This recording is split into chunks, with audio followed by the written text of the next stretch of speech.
Level 1. You have 30 days. The doctor says 30 days, and your brain, in its infinite wisdom, immediately starts calculating whether that's enough time to finish your comfort rewatch of The Office. It is. Barely. That's not the point. You are sitting in a chair that crinkles every time you breathe, under a flickering fluorescent light, holding a piece of paper that has essentially just fired you from your own life. 30 days. Not 30 days like a deadline you can push. Not 30 days like a diet you can quit. 30 days like a door closing in slow motion. You can see exactly how much light is left. You can feel the air thinning, and your body is still sitting there, blinking, waiting for the part where this becomes someone else's problem. The doctor is talking. You can see his mouth moving. Something about treatment options and quality of life, and a phrase that sounds like getting affairs in order, which is a spectacularly cold way of saying say goodbye to everything you love, and also maybe pay your outstanding parking tickets. You nod. You fold the paper. You stand up, shake his hand like you just finished a mediocre job interview, and walk out into a Tuesday afternoon that has the absolute nerve to be gorgeous. 30 days. The clock doesn't ask if you're ready. It never did. Level 2. You have 25 days. You tell your best friend on day 5, which goes about as well as you expected, meaning he cries immediately, full tears, no hesitation, the way only people who genuinely love you can. Which means you spend the next 40 minutes comforting him about your death, making him tea in his own kitchen, telling him it's going to be okay. It is, in this specific moment, spectacularly not okay. But love is mostly just lying warmly in the direction of someone else's pain, and so you lie, and you mean it, and somehow, that's enough. Your mother reacts differently. She goes quiet. Not the stunned silence of shock, the deep quiet of a woman rearranging everything she thought she knew about the future, folder by folder, in real time. She asks if you've eaten. You say yes.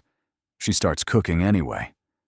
And the sound of her in that kitchen, the pots, the familiar smells, the specific rhythm of someone who loves you in the only language they were ever taught, breaks something open in your chest that you didn't know was still sealed. You call in sick to work for the 3rd day in a row. Your manager sends a passive-aggressive email about team bandwidth. You read it, set your phone face down, and go watch the sunset from your fire escape. It is the first sunset you have watched since childhood. It is unreasonably good.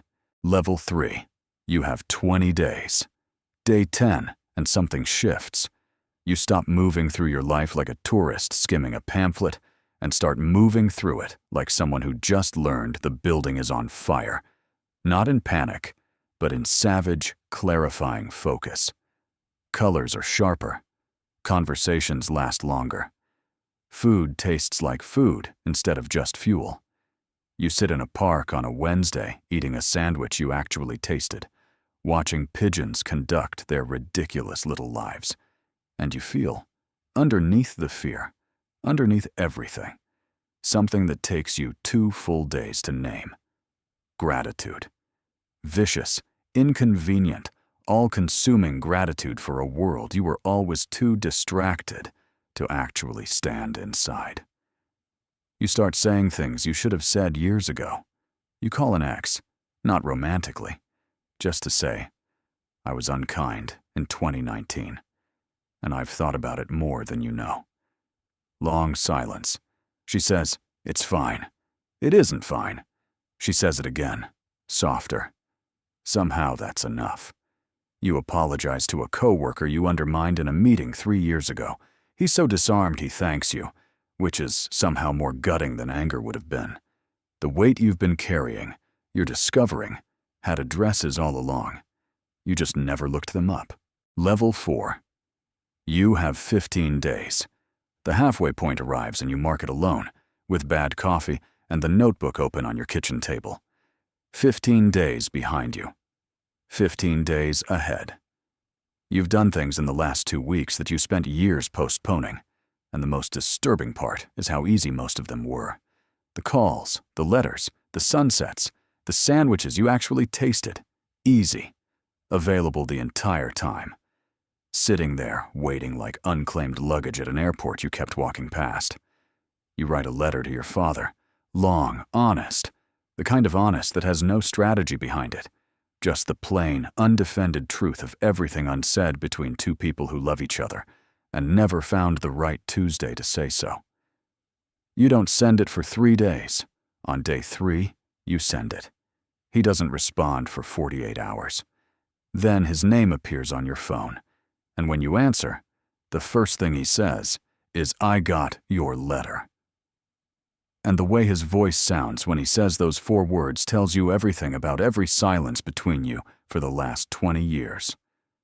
Some repairs, you realize, don't take decades.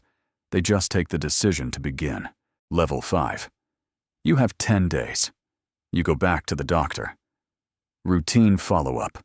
Clipboard, wall, that insufferable motivational poster. But this time, he looks at you, not the clipboard. He shows you the new scan. He uses words like anomalous regression and statistically unprecedented, and we're not entirely sure what we're looking at. What he means, stripped of all the medical theater and careful language, is this. Something is changing inside you. Not gone. Not cured. But moving. Shifting in a direction that has no precedent in his files and no explanation in anything he was trained to believe. He cannot explain it. You cannot explain it. The only variable that has changed in 20 days is that you started living like every single hour was the last one worth saving. Because it was. You leave the office not feeling victorious. You feel something stranger and heavier than victory. You feel hope. And hope, you are learning, is so much more terrifying than certainty. Certainty ends. Hope keeps asking things of you. Level 6. You have 7 days. The body keeps the score, and yours is collecting. The fatigue arrives around day 23, like a houseguest who doesn't knock. Sudden, heavy, rearranging your furniture without asking. There are whole afternoons now where the future feels like a rumor someone invented to keep you cooperative. You lie in the dark and let the fear be as large as it actually is, instead of the size you've been carefully performing for everyone around you. It is enormous. It has rooms. It has hallways you haven't walked down yet. The marrow-deep terror of not finishing, of leaving sentences mid, of all the versions of yourself that existed only as someday and are now running out of runway. You cry. Not the cinematic kind, not single tear, meaningful, scored by strings. The ugly kind, the graceless, inconvenient, genuinely unattractive kind. The sound of a person coming completely undone and deciding, somewhere in the middle of it, to stop apologizing for the noise. Your father comes to visit the next day without being asked. He doesn't mention the letter. You don't either. You watch a football game together. Neither of you follows football. Both of you pretending. Both of you knowing you're pretending. And somehow, that shared, gentle pretending is the most honest thing the two of you have done in 20 years. Level 7. You have 3 days. 3 days left, and you finally do the last thing on the list. The one you underlined twice on night 1. We won't say what it is. Some things belong only to the 30 days and the person living them. But you do it.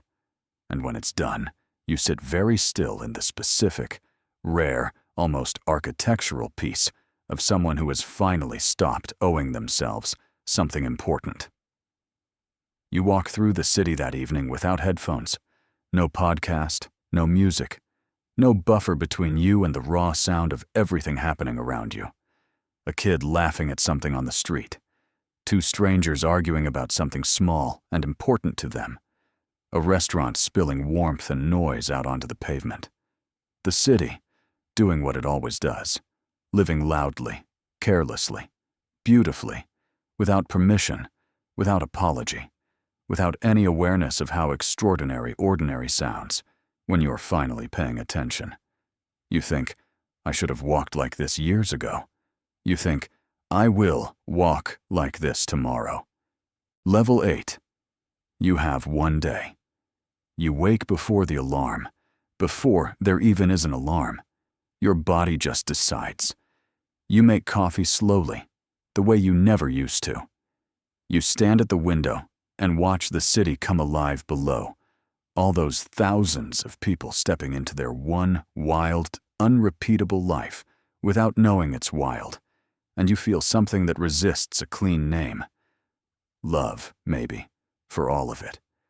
The mess and the noise and the heartbreak and the pigeons and the flickering lights and the crinkled chairs and the motivational posters people regret hanging and every impossible, ordinary, irreplaceable second that was always right there waiting to be lived. The doctor calls at 9 a.m. You let it ring once. You breathe. You answer. Whatever he says, the most important thing has already been settled. You were here. Completely, finally, devastatingly here. And 30 days was either everything or just enough time to remember that it always was.